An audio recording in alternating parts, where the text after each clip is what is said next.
My name is Felix. I'm a Danish TV host and car fanatic. I've been invited here to California to drive the new Vision AVTR. It's right in there in the hangar, and you're invited to come along to the future.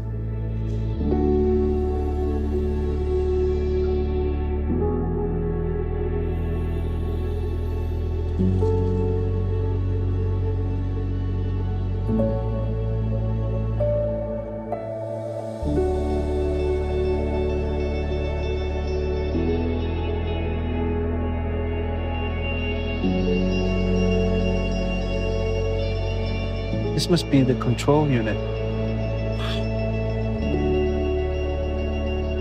I have 1,000 questions now. So maybe it's time to bring in the designers. Well, I'm here with Gordon Wagner, Chief Head of Design at Daimler. Was that correct? Chief Design Officer. That was almost correct. Chief Design Officer. But the most important thing is that, Gordon, this car is something you authorized. What's the vision behind this car? What's it supposed to be? We wanted to create a vehicle that is not alien to its environment, that's almost a part of the ecosystem of the environment. And we actually didn't want to create a vehicle. It should be almost something like a living organism. I think you succeeded in that because it doesn't really feel like a car anymore, except it has 4 wheels. Actually, it can crab sideways. Really? Yeah.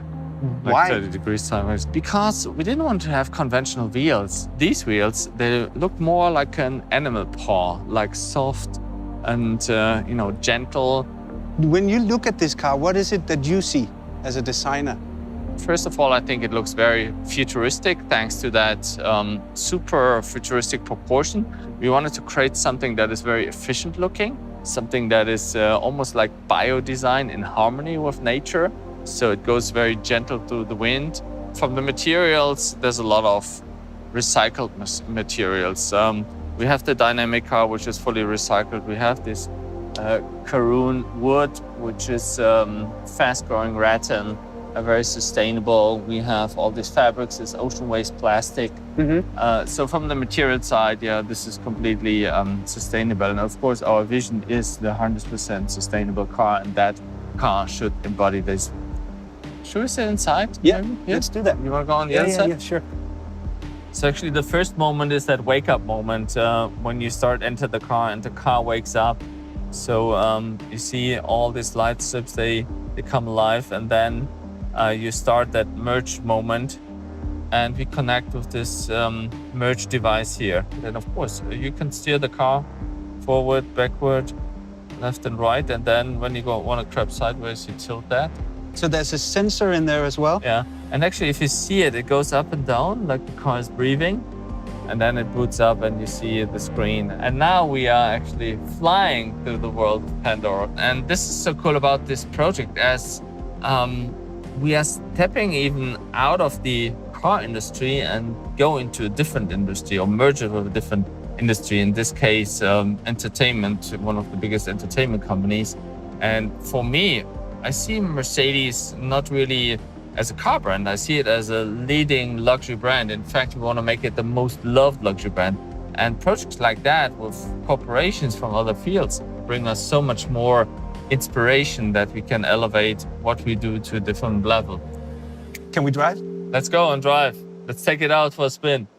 And you haven't driven it before. It's No. your first time as well. Well, let's move it slightly forward, okay? We are rolling. Yeah, but steering wheels are so last year.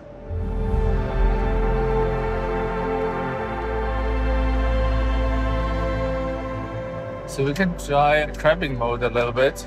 Whoa! So now the cool thing is, the co-driver can take over. So you have it, just try it.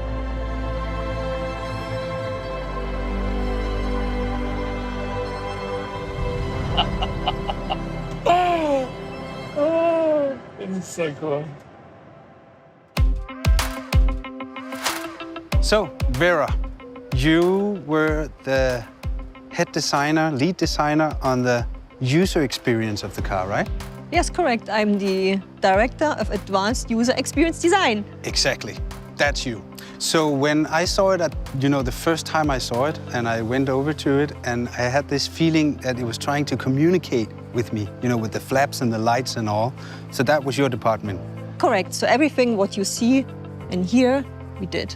So when I get into my 2020 Mercedes, there's a lot of linguatronic. You can talk with the car. Yes. This one, you don't talk with it. No, here we don't talk with it. Yes, it's imagine once you talk with a car, it's more issue and command. We want to reduce this idea and say, hey, this element is more like a skin of ourselves, like a digital membrane of ourselves, which influence us and can provide us an amplified experience to our outside world.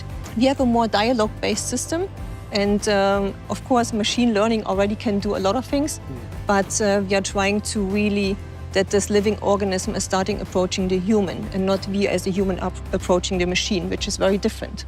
Should we go inside? Yes, let's do it. You want to sit in the... Which way? I don't care. Both is fine. We can steer the car from both sides. True. I'll take the other one. Cool. You go in there.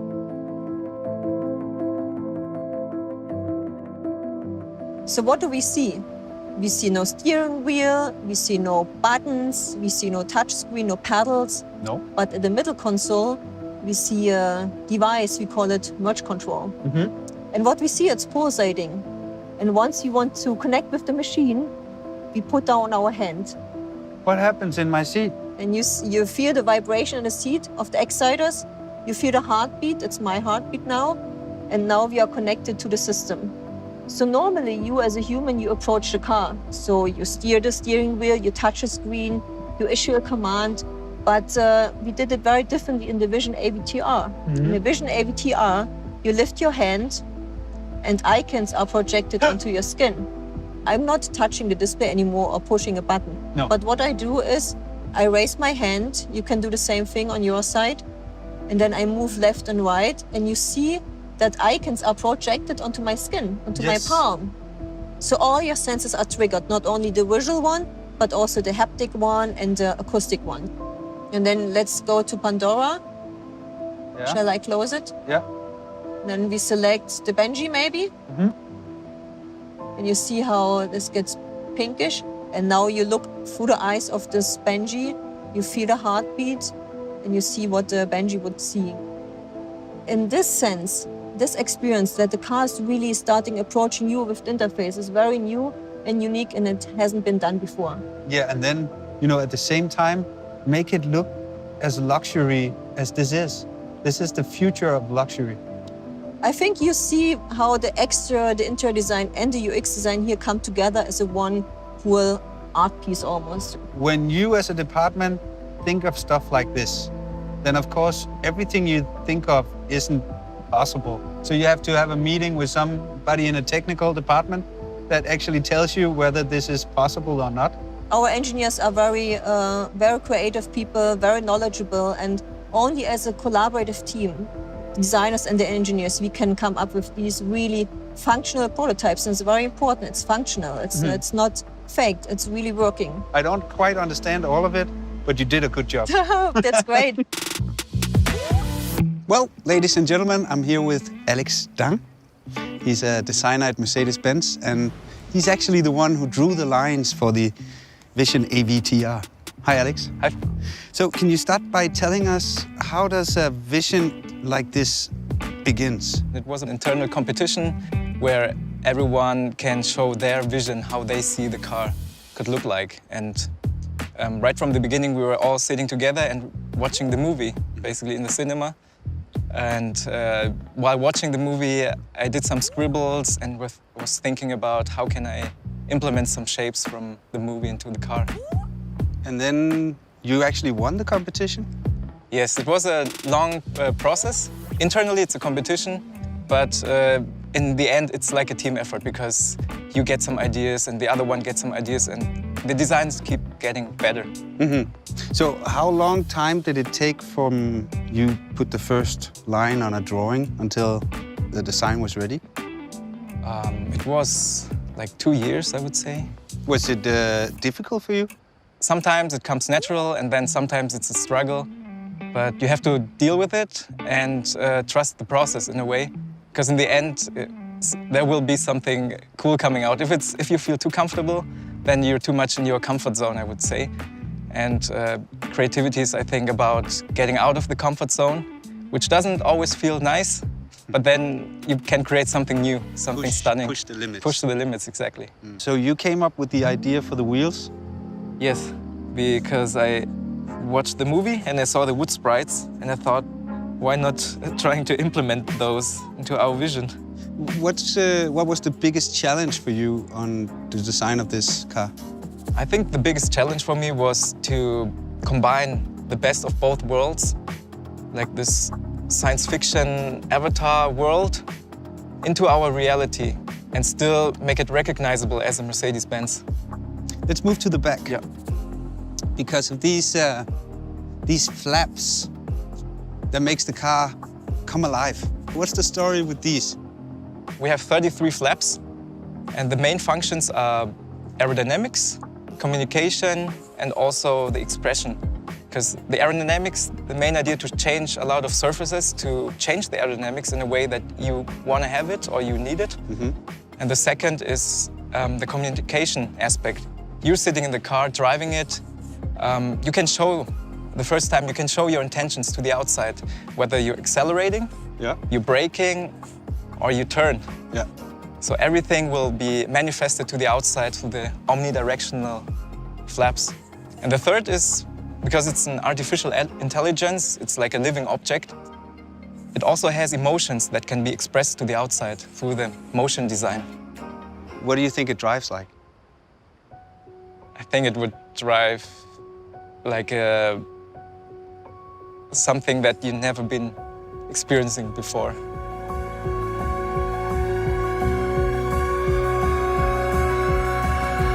So crazy!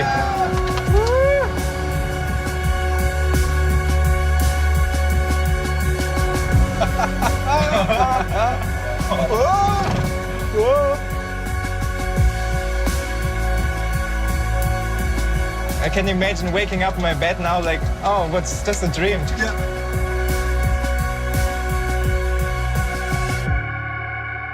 Dude, that was amazing. It really works. You drove your own car. That was nice.